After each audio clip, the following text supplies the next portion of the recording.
Hidup ini sendiri kadang-kadang tahu-tahu sakit. Sakit itu lalu ngomong, ini karena karma gitu.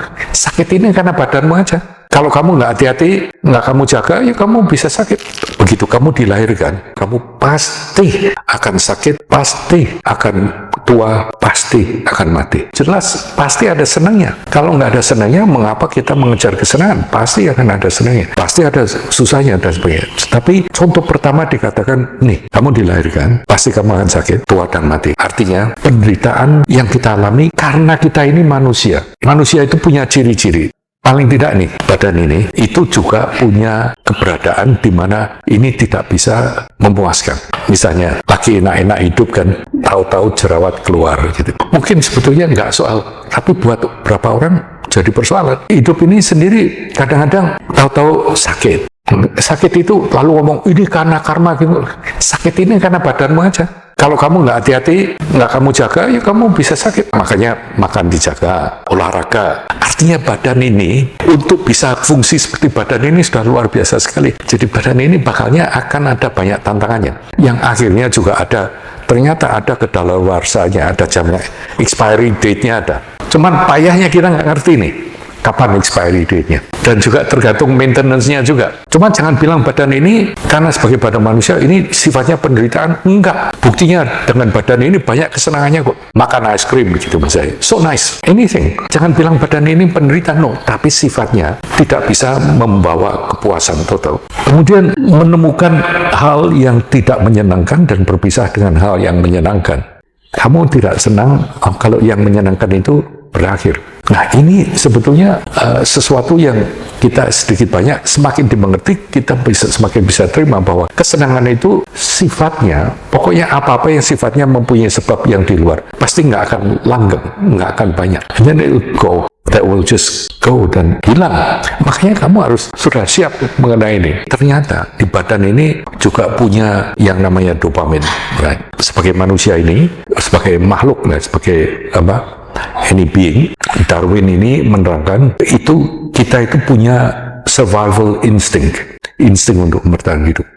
Nah, mempertahankan hidup ini biasanya tujuannya dua. Satu, memperpanjang hidup ini sendiri. Kedua, meneruskan turunan. Insting semacam itu untuk survive ini, intinya dua tadi. Memilih hal yang menyenangkan, sehingga kamu nanti bisa menganggap hidupmu akan menjadi lebih baik, dan menolak hal-hal yang kamu menganggap membahayakan kamu atau tidak menyenangkan kamu. Kalau kita sibuk selalu hanya milih yang mana yang senang, mana yang nggak senang, mana yang senang, itu bukan salah kamu loh. Itu kamu hanya bertindak sebagai makhluk, hanya sebagai manusia. Itu isinya memang seperti itu. Selalu pengen senang, karena ini sebagai suatu defense mechanism untuk mempertahankan hidupmu. Ini ada pemenang Nobel Prize. Pemenang Nobel Prize ini menerangkan bahwa sebetulnya beliau bisa menunjukkan bahwa adanya keluarnya dopamin ini. Misalnya, kalau kamu makan bakmi goreng yang enak, lalu kamu ingat, kamu anggap misalnya ada dopamin 10 unit karena rasa enak ini. Karena dopamin ini keluar, membuat kamu merasa nyaman. 2 minggu kemudian, kamu ingat bakmi goreng ini. Karena waktu itu kamu lapar atau gimana, kamu ingat bakmi goreng ini. Saat itu dopamin yang keluar, itu nggak 10 tapi 15. Lebih daripada yang kamu rasakan. Ini research. Dopamin yang dulunya cuma 10, ternyata kalau kamu ingat-ingat dopaminnya, ini jadi 15. Jadi selalu kelihatannya lebih enak. Kamu selalu mikir, ternyata di badan kita ini akhirnya kamu cari kan, akhirnya dapat. Kamu makan, harapannya kan 15 kan, malah cuma 8. Setelah selesai, dopaminnya keluar kok cuma 8. Nggak seenak yang 15 unit tadi.